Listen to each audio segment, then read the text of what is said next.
அதிகாரம் 26. ஆபிரகாமின் நாட்களில் உண்டான பஞ்சத்தை அல்லாமல் பின்னும் ஒரு பஞ்சம் தேசத்தில் உண்டாயிற்று. அப்பொழுது ஈசாக்கு பெலிஸ்தருக்கு ராஜாவாகிய அபிமெலேக்கினிடத்தில் கேராருக்கு போனான். கர்த்தர் அவனுக்கு தரிசனமாகி, நீ எகிப்துக்கு போகாமல் நான் உனக்கு சொல்லும் தேசத்தில் குடியிரு, இந்த தேசத்திலே வாசம் பண்ணு, நான் உன்னோட கூட இருந்து உன்னை ஆசீர்வதிப்பேன், நான் உனக்கும் உன் சந்ததிக்கும் இந்த தேசங்கள் யாவையும் தந்து உன் தகப்பனாகிய ஆபிரகாமுக்கு நான் இட்ட ஆணையை நிறைவேற்றுவேன். ஆபிரகாம் என் சொல்லுக்கு கீழ்ப்படிந்து என் விதிகளையும் என் கற்பனைகளையும் என் நியமங்களையும் என் பிரமாணங்களையும் கைக்கொண்டபடியினால் நான் உன் சந்ததியை வானத்தின் நட்சத்திரங்களைப் போல பெருக பண்ணி உன் சந்ததிக்கு இந்த தேசங்கள் யாவையும் தருவேன். உன் சந்ததிக்குள் பூமியில் உள்ள சகல ஜாதிகளும் ஆசீர்வதிக்கப்படும் என்றார். ஈசாக்கு கேராரில் குடியிருந்தான். அவ்விடத்து மனிதர்கள் அவன் மனைவியை குறித்து விசாரித்தபோது, இவள் என் சகோதரி என்றான். ரெபெக்காள் பார்வைக்கு அழகுள்ளவள் ஆனபடியால் அவ்விடத்து மனிதர்கள் அவள் நிமித்தம் தன்னை கொல்லுவார்கள் என்று எண்ணி அவளை தன் மனைவி என்று சொல்ல பயந்தான். அவன் அங்கே நெடுநாள் தங்கியிருக்கையில் பெலிஸ்தருக்கு ராஜாவாகிய அபிமெலேக்கு ஜன்னல் வழியாய் பார்க்கும்போது ஈசாக்கு தன் மனைவியாக ரெபெக்காளோட விளையாடிக் கொண்டிருக்கிறதை கண்டான். அபிமெலேக்கு ஈசாக்கை அழைத்து, அவள் உன் மனைவியாய் இருக்கிறாளே, பின்னும் ஏன் அவளை உன் சகோதரி என்று சொன்னாய் என்றான். அதற்கு ஈசாக்கு, அவள் நிமித்தம் நான் சாகாதபடிக்கு இப்படி சொன்னேன் என்றான். அதற்கு அபிமெலேக்கு, எங்களிடத்தில் ஏன் இப்படி செய்தாய்? ஜனங்களுக்குள் யாராகிலும் உன் மனைவியோட சயனிக்கவும் எங்கள் மேல் பழி சுமரவும் நீ இடம் உண்டாக்கினாயே என்றான்.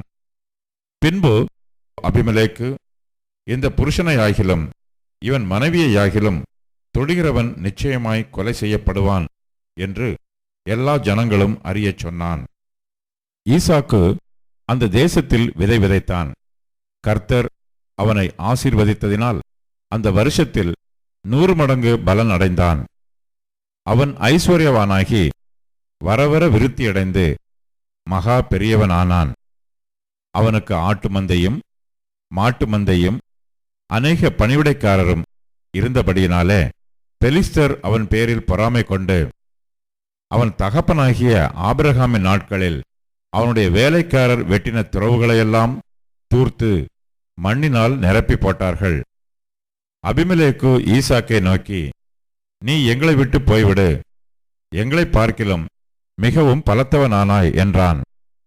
அப்பொழுது ஈசாக்கு அவ்விடம் விட்டு புறப்பட்டு கேராரின் பள்ளத்தாக்கிலே கூடாரம் போட்டு அங்கே குடியிருந்து தன் தகப்பனாகிய ஆபிரகாமின் நாட்களில் வெட்டினவைகளும் ஆபிரகாம் மரித்தபின் பெலிஸ்தர் தூர்த்து போட்டவைகளுமான துறவுகளை மறுபடியும் தோண்டி தன் தகப்பன் அவைகளுக்கு இட்டிருந்த பெயர்களின்படியே அவைகளுக்கு பெயரிட்டான். ஈசாக்குடைய வேலைக்காரர் பள்ளத்தாக்கிலே வெட்டி அங்கே சுரக்கும் நீரூற்றை கண்டார்கள். கேராரூர் மேய்ப்பர் இந்த தண்ணீர் தங்களுடையது என்று சொல்லி ஈசாக்குடைய மேய்ப்பருடனே வாக்குவாதம் பண்ணினார்கள்.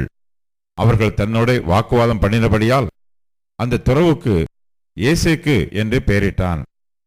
வேறொரு துறவை வெட்டினார்கள், அதை குறித்தும் வாக்குவாதம் பண்ணினார்கள். ஆகையால் அதற்கு சித்னா என்று பெயரிட்டான். பின்பு அவ்விடம் விட்டு பெயர்ந்து போய் வேறொரு துறவை வெட்டினான். அதை குறித்து அவர்கள் வாக்குவாதம் பண்ணவில்லை.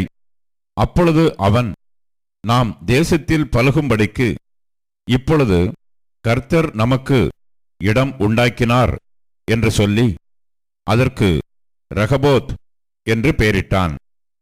அங்கே இருந்து பெயர்சபாவுக்கு போனான். அன்று ராத்திரியிலே கர்த்தர் அவனுக்கு தரிசனமாகி, நான் உன் தகப்பனாகிய ஆபிரகாமுடைய தேவன், பயப்படாதே, நான் உன்னோட கூட இருந்து என் ஊழியக்காரனாகிய ஆபிரகாமின் நிமித்தம் உன்னை ஆசீர்வதித்து உன் சந்ததியை பெருக பண்ணுவேன் என்றார். அங்கே அவன் ஒரு பலிபீடத்தை கட்டி கர்த்தருடைய நாமத்தை தொழுது கொண்டு அங்கே தன் கூடாரத்தை போட்டான். அவ்விடத்தில் ஈசாக்கின் வேலைக்காரர் ஒரு துறவை வெட்டினார்கள்.